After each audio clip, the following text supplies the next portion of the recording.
topic that I have selected is regarding the sacred garlands. So, sacred garlands in Kerala temples, an inquiry into the nuances of Pookalagam.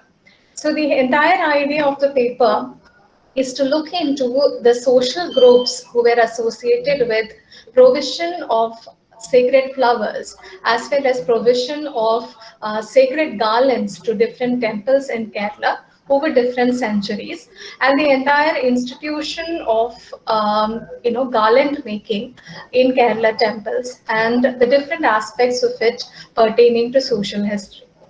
So, as an introduction, I would like to say that this paper would begin from the different characteristics or features of what we call as medieval time period or medieval Kerala history, which is also the time period where we see the growth and proliferation of temples in the region of Kerala, be it in the larger South India as well. Pertaining to this is the growth of the structural temples, as well as what we can call as institutionalized temples within the region of Kerala as such. And we are aware of the larger arguments pertaining to the temple society, centering in and around the temple and different life associated with the temple and temple activities as such. So alongside with the argument of temple society comes in the whole idea of occupations, different kind of occupations that sprang up along with these temples.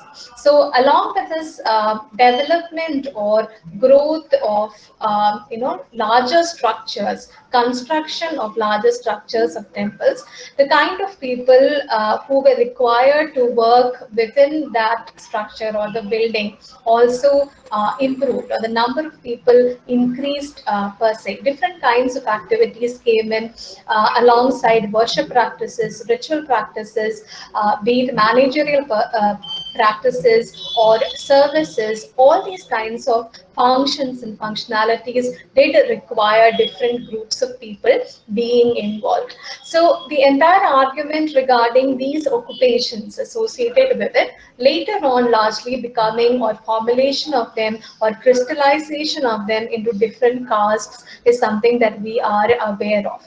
However, in my paper here, this is an attempt to look into the ritual practice of offering of flower garlands to temples of Kerala, with a focus on the social significance of the same and various elements of authorities of power involved. So the paper would also focus on the social group associated aspects of their wages and remuneration, regulations and penalties meted out to them, and different nuances of the service or karagam that they performed. So the larger source material for this paper has come from, some of them have come from inscriptional evidences, some of them from ethnographic data, some of them from ethnographic work that I have undertaken in different field work and studies as well. Some of it is also pertaining to popular literature and popular culture and elements from that aspect. So the whole idea is to look at social history pertaining to this particular social group in an alternative way, which has not been covered so far, or something different from what we understand so far. So before getting into the different aspects related to the social group as such, I would also like to mention something little about the flowers that we are concerned here about. Right, so when I mention about the social aspects of it, the sacred garlands, right, when you're talking about the garlands here, definitely there is this element of the flowers and the leaves that are considered to be sacred here. So culturally, when did we as a group of people or as a community started accepting flowers as something which is significant or sacred? So the sacredness of the flowers is often attributed to the spiritual characteristics or spiritual connotation that is attached to the flowers as such. So flowers constitute an important offering to gods and goddesses within the Hindu tradition. They form a significant part of worship and ritual practices, be it at home or temples or other sacred places, or even for other sacred events as such. So the image of the deity that we have, that is image or the idol of the god or the goddess, for that matter, many a times is adorned with flowers and leaves. And with respect to the different kind of worship or different kind of puja for that matter, for the kind of flowers that are used are also different. The same applies to different gods and goddesses as well, right? So the flowers have their cultural and spiritual significance, representing different characteristics or qualities like strength, purity, generosity, etc. So there are different kind of flowers which are seen to be associated with different gods, and some kind of flowers which are considered to be more favorable or more favored by different gods and goddesses. Some of the examples are the flower like Datura, which is significant to Lord Shiva, red hibiscus to goddess Kali, Parijada to Lord Vishnu and goddess Lakshmi, lotus to goddess Lakshmi again, red jenda or red marigold to Lord Ganesha, Palash to goddess Saraswati, Tulsi to Lord Krishna, also known as the Krishna Tulasi, jasmine to Lord Hanuman. So these are the different kind of flowers, or these are different kind of understandings about the sacred flowers that we have, the divine flowers that we have in the Indian context, within the context of Indian subcontinent for that matter. There are very interesting mythical stories or explanations for these associations as well. So, in the context of Kerala and Kerala temples, we do find references and evidences of offering of flowers, garlands, and garland making as early as 9th century from inscriptional evidences. So, we'll shortly go into the evidences from the inscriptions and try to understand the different elements that are in play there. Before going into that, I would just like to quickly mention that in the historiographical works pertaining to Kerala, many of the historians have touched upon, or there are scholars and historians who have spoken about this entire institution of garland making and people involved with the same. For example, M.G.S. Narayanan in his work Perumals of Kerala, he has mentioned about people who are employed in temple service like Podaval, Warrior, Chakyar, Nambyar, Nangayar, Ubachar or Kuttigal. These are seen in the Chera inscriptions as Antarala Jadis or intermediary castes, as he puts it forward. Velayathan Panikasheri, who has written the Keralolpatti historical myths, in his work he also speaks about Ambalavasis as Antarala Jati and people who have been lowered from Brahmins and raised from Shudras. And among those who were lowered were the Pushpagan, Pisharanmar, and Poduva. So this entire idea of being lowered or raised in terms of hierarchy or in terms of caste hierarchy or positions within the society is something quite interesting and debatable as well. Something that points out to the fluidity of the caste as well much later on. But this is yet another aspect that often we consider significant in terms of upward mobility and downward mobility when it comes to social groups. So in both these references, there is this reference to the warrior here as one in MGS's work, as well as Pushpagan here in Velayathan Panikasheri's mentioning or remarks for that matter. So these two groups, that is the term Pushpagan or even the term warrior for that matter, much later on is attributed to the groups of people who were associated with tying of the sacred garlands. So we'll also come to these different etymologies or different terms and terminologies that we come across in different regional pockets within the region of Kerala in itself.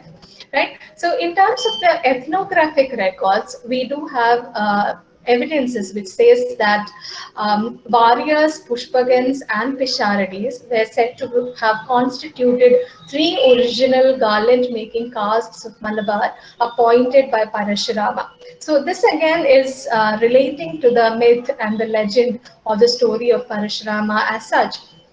And they follow the ceremonies of Brahmins and mainly work in Shaivite temples as opposite to Pisharadi, who are associated with Vaishnavite temples. So this is again from the colonial, ethnographic record of Edgar Thurston and T.K. Rangachari. But I'm mentioning it here in order to just bring about these different kinds of outlook about the same social group that we are going to discuss. So some other interesting aspects here is, I told you regarding the term warrior as such, right? So, but the term warrior in closer, inspection of it or closer understanding of it, many a times from the inscriptions pertaining to Kerala from 10th century to 15th century, we find them as some group of people who are associated with managerial qualities also. So temple managing class or a group of people who were officials who managed temple lands, some of them administering rent from them, being signatories of noteworthy temple deeds, in charge of temple treasury sometimes, that is Pandara Varyam for that matter, or special festivals, Vida Varya for that matter, are all seen in the inscriptions. So Varyam in its form in many places of the inscriptions meant simply supervision or management or duty. And we also come across this term or the phrase called Purayidam Varyam Udevaral, that is those who supervised the garland lands attached to the houses. So here it is not really sure whether the garden lands here meant the land from which the flowers would have come, or something to do with the sacred garlands here for that matter, or it is just fertile land attached to the temple per se. We also come across the phrase like Adikindra Varyanma, that is people who are in charge of the sweepers and others. So the term warrior or varyam in that matter, the etymology of it, the terminology of it does include or does imbibe different meanings to it than from what we understand per se in today's understanding. Right? So moving on, I would like to bring to attention one very interesting legend or very interesting story that I've come across from the Kerala Mahatmyam as such. So in the Kerala Mahatmyam, there is reference to a story which says that there was this particular young girl who was a very ardent devotee of Lord Shiva, and she had this practice of coming to the temple every day without fail. And one day she came to the temple with a garland in her hand, and she wanted to offer that garland to the deity or to the god there. Whereas the temple officials or the authorities there did not permit her to do so. They did not allow her to do so. And as a result of that, she cried so much. And it said that she spent time there till late night, left the garland on the steps of the temple, and went back home. So apparently it is said that the next morning when the priest came to open the temple and open the Garbhagriha for that matter, what he saw was that the idol was there adorned only with the garland and not with any other kind of ornaments. So all the other kind of ornaments or kind of decoration on the idol had disappeared, and only the garland that was left there by the young girl was found to be on the neck of the idol. So this was considered to be very auspicious, and the people were kind of surprised and completely astonished, which resulted in the temple authorities calling the young girl back, probably seeking her pardon and kind of entrusting her with the responsibility of bringing garland every day for the deity. So this is associated with a temple of Lord Shiva here, and maybe it refers to the kind of origin of the practice of offering the garland or the sacred garland to the Lord here, or the God per se here. So this is something quite interesting that we do come across in terms of stories, legends, or myths. However, in one of my field work during 2009, I did get the opportunity to mingle with couple of people who are associated with garland making, people who are involved with the entire institution per se. So I met Mr. Patna Kumar and his wife Usha Kumari in Calicut. So Mr. Patna Kumar at that point of time was of 48 years old, and Usha Kumari was 41 years old, and they belonged to the Nambishan group here. So I'll come back to the terminology of Nambishan also a little later. So here in the interaction with them, there are few aspects that they could share with me. So here Usha Kumari, she's a member of the Nambishan family who did Kadagam to the Mahavishnu temple at Tirunelli in Wayanad. So this particular temple again is one of the temples which are considered to be very significant and prominent in many of the historical records. So she was very happy to narrate to me about her childhood when she had joined her family in performing the duties to the temple. So it was mainly the Pookaragam, that is the assignment of preparing flower garlands to the temple after collecting flowers from the neighborhood. So that was majorly what she involved herself in. So according to her narration here, the whole idea was that she had to collect the flowers from the neighborhood in and around the place where she lived, and then prepare the flower garlands. So she recollected that it was very difficult for the family to make both ends meet from the income solely from the temple in terms of Nivedya Chora, or oil or paddy. So the rice offered, or the rice offering, oil or paddy given to them, it was much difficult for them in terms of leading a comfortable life per se. So this is regarding her childhood. Mr. Padma Kumar, on the other hand, he did Karagam in Nallur Shiva temple. He narrated what can be called as a very tiring schedule of an Ambalavasi from way before dawn to late into the night. He prepared the utensils for puja, the different items for puja, clean the inner premises of the temple. He had an entry till the Tripadi, that is the Sopanam, the steps to the Garbhagraha. So Nambishans here, they could work in different temples under the same Kovilagam, or small shrines under the same temple authority.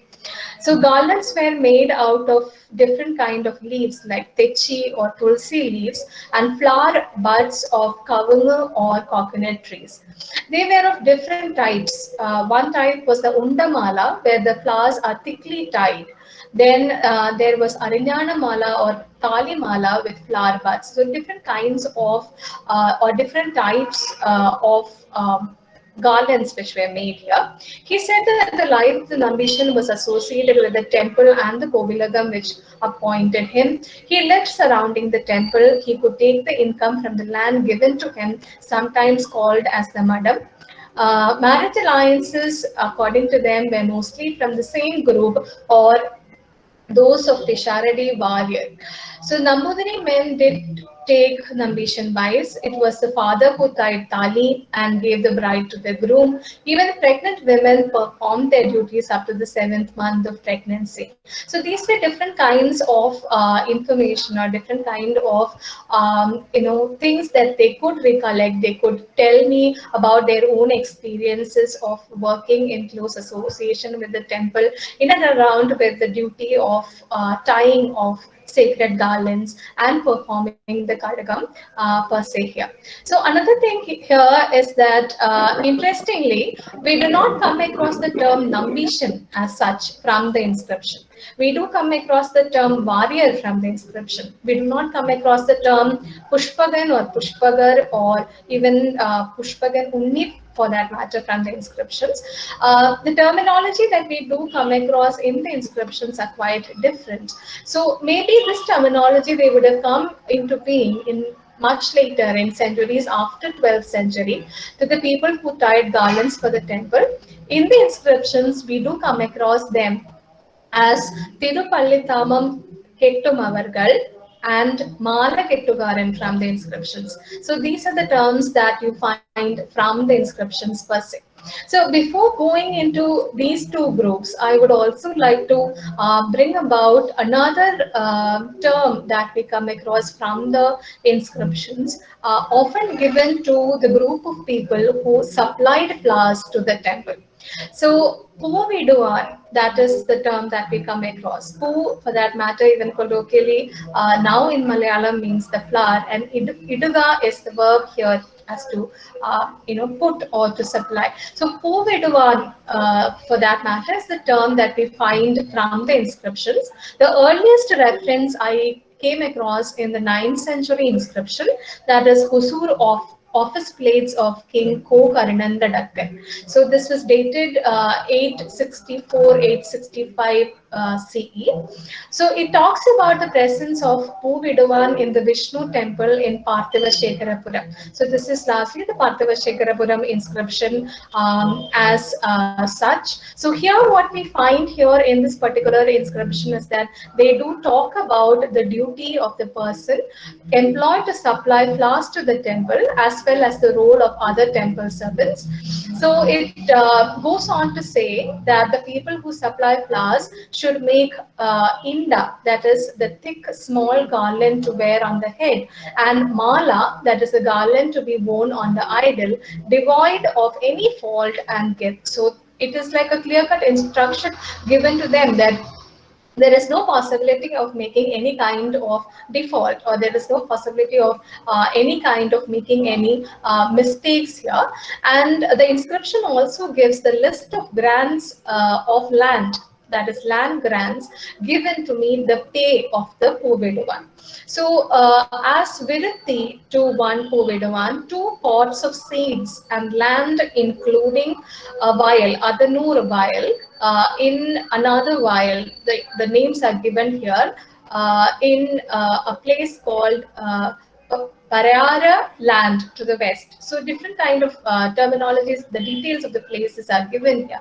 So the whole idea here is that what exactly was given as the wage to the person who supplied the the flower to the temple, and the instructions given to them as in how to tie the garland, what kind of garland has to be provided, at what time it has to be provided, and what was the remuneration given to them. So the Virutti in terms of 2 pots of seeds along with the land in a particular vial or a field for that matter was assigned to them.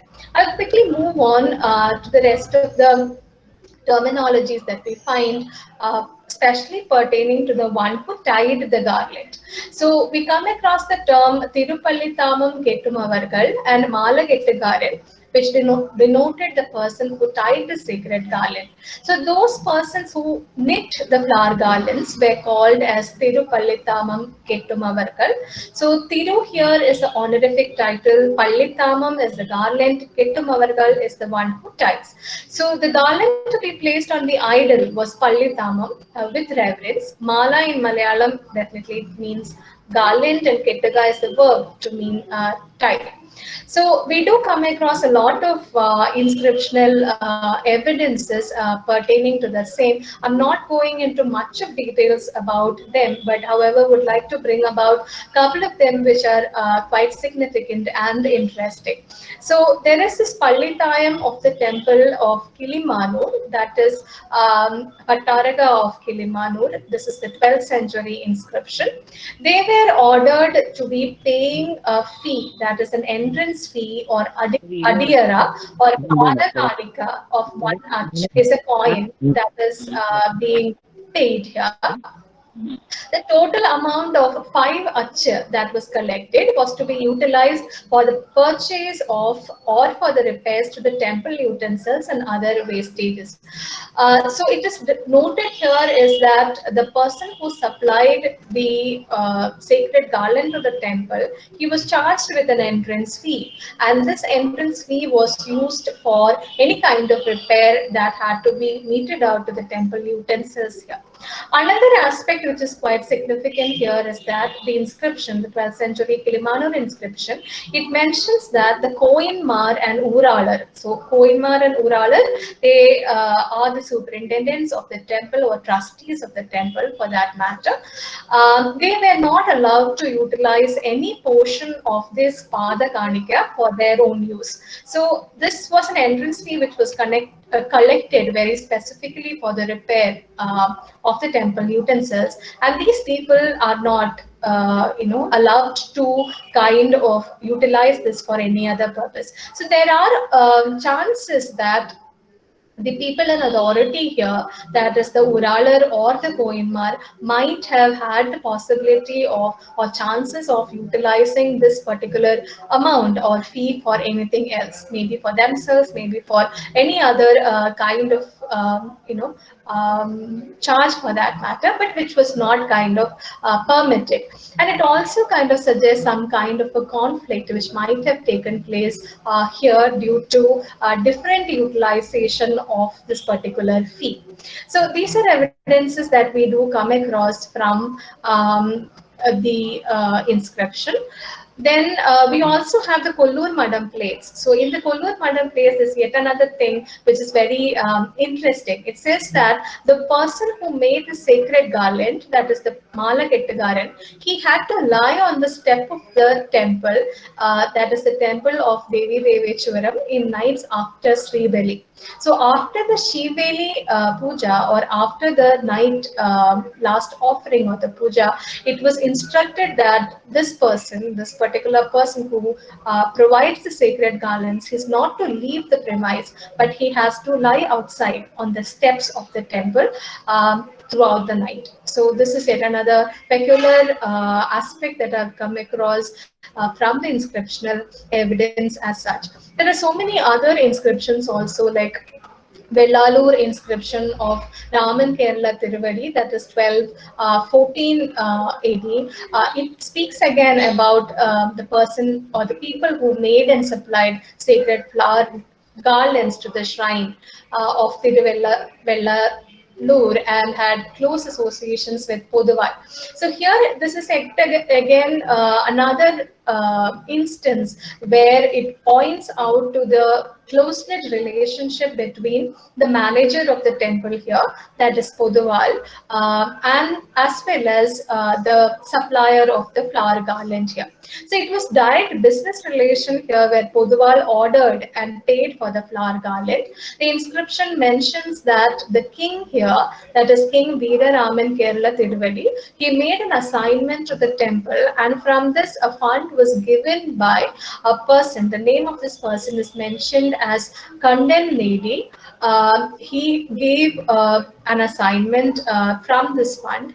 The Poduval met the expense of the temple from the fund, and since there was no involvement of the king directly in the funding the affairs of the temple, it can be inferred that there was also royal patronage to the persons engaged in making and supplying the sacred garlands to the shrines. So there is this clear-cut evidence of direct involvement of the king that we find here, or that we come across here. Earlier in the ethnographic data that we came across also, there was mentioning of Kovilagams, right, which are involved in appointment of this people to the temples. So there's often this element of patronage, often this element of a higher authority of supervision over them. So there are different other inscriptional details of the same, and we'll come to what is more significant in terms of the economical aspects of the social group pertaining to the wages and remuneration. So from the inscriptional evidences, we do come across different evidences of wages and remunerations meted out to them.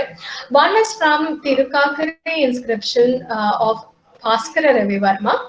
It records that a person who supplied flower garlands to the temple of Tirukakare was given 6 nadi of rice from the half of the rice received as offerings.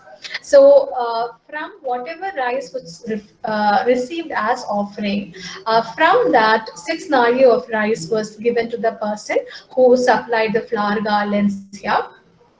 The famous Tiruvalla copper plates, it mentions the scale of pay sanctioned for the servant who was a supplier of flower garlands as 18 and a half para.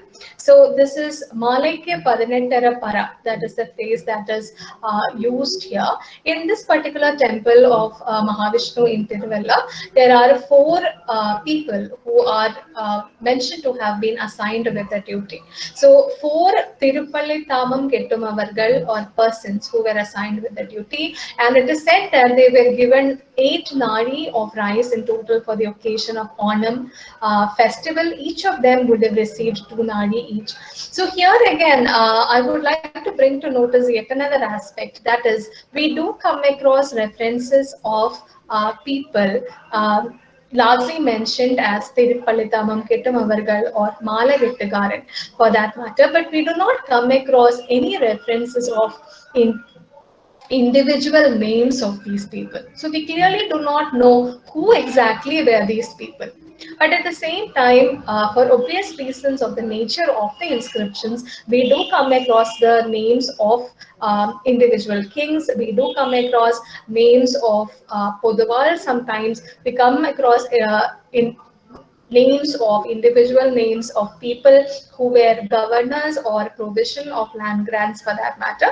But at the same time, the person who was involved in the activity of tying the garland, his name is not mentioned anywhere in any of these inscriptions as such. So quickly moving on, I would like to say that much later on, when we look at the entire social group of the Mala Kettagaran, or the person who is associated with the tying of the garland for that matter.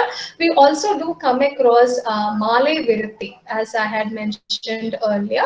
That is Virutti in terms of the wage and remuneration, Virutti in terms of, or Jeevitam land in terms of the wages and remuneration associated with them.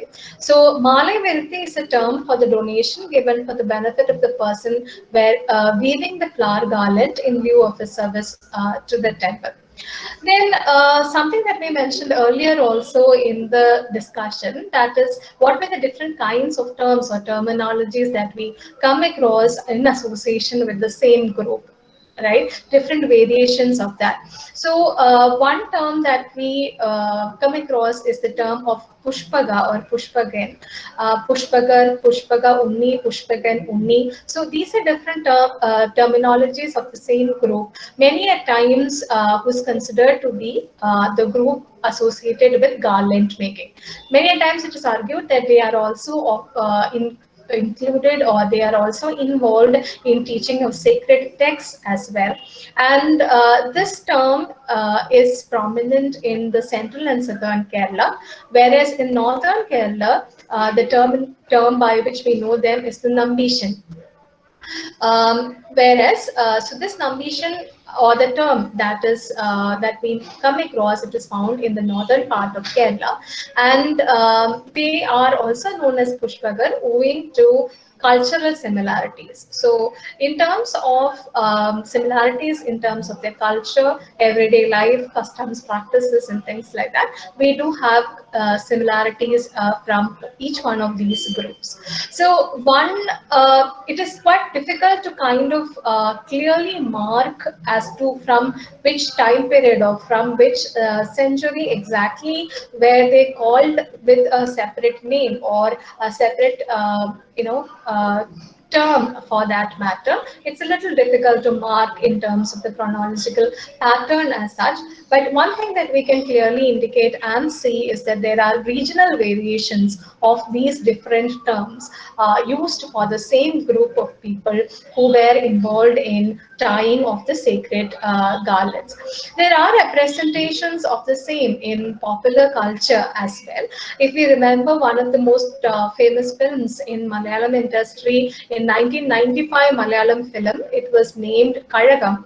And this was directed by MP Sukumaran Nair based on his short story Tithoni, and this won the Best Film Award in the Kerala State Film Award, as well as the Best Actress for actress Urvashi for the lead character as Radha. So in this particular movie again, or this particular film Kazhagam again, it is the story of this one family closely associated with the temple, and Radha here performs all the duties associated with the temple, like tying of the garland, lighting of the lamp, and many other duties that has been given to her. So very peculiar story for that matter. So this kind of representations in popular culture and films and literature, that is something that we do come across. I would like to conclude here the entire discussion regarding this social group. So a study of the social group of Mala Kettukaran, who is associated with the provision and tying of sacred garlands, it brings to light many interesting factors. So the elements of hierarchy experienced by the group in comparison with other temple functionaries is quite evident. See, for example, earlier in one of the inscriptional evidences, we did talk about the Poduval being the manager, and in another inscriptional evidence we did talk about the Koil Udayanmar or the Uralar for that matter, who could have utilized a particular entrance fee or particular amount of fee for some other purposes, right? So there is this kind of hierarchy, there is this kind of power struggle and power relations that do exist, or that did exist among the temple functionary groups as such. There was the element of royal patronage meted out to them in the form of land grants in medieval times, and much later in terms of wages in contemporary times. And this indicates the involvement of authorities of power and their supervision over the same. So the evidences of conflicts and negotiations related to Jividam and Virati lands, and the payment in terms of kind given to the Mala Kettukaran was another aspect. Apart from these is the most remarkable fact or feature that in none of these inscriptions do we ever come across a name of a Mala Kettukaran.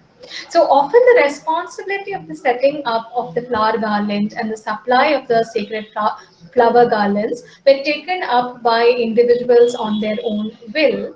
Nothing much is known about the people who actually tied the garlands. The fact that their individual names were not mentioned is to be noted, that it indicates a system where the position of the Mala Kettukaran was not deemed to be high enough or important enough for his name to be mentioned or the family name to be mentioned. These silences in the social history of the group calls out for an attempt to further inquiries into the histories and their larger involvement in the society. So there are many at times evidences which says that this entire Kadagam that was performed by a particular individual or a family for that matter was not hereditary. Rather, the difference in terms of the next person who would do it will be subject to selection by the temple committee. So it was not hereditary in nature also. So that is yet another feature associated with that. So more of inquiry in terms of these silences is something that is the need of the hour, and such an inquiry is definitely would be possible through alternative readings of folkloric evidences and ethnographic work.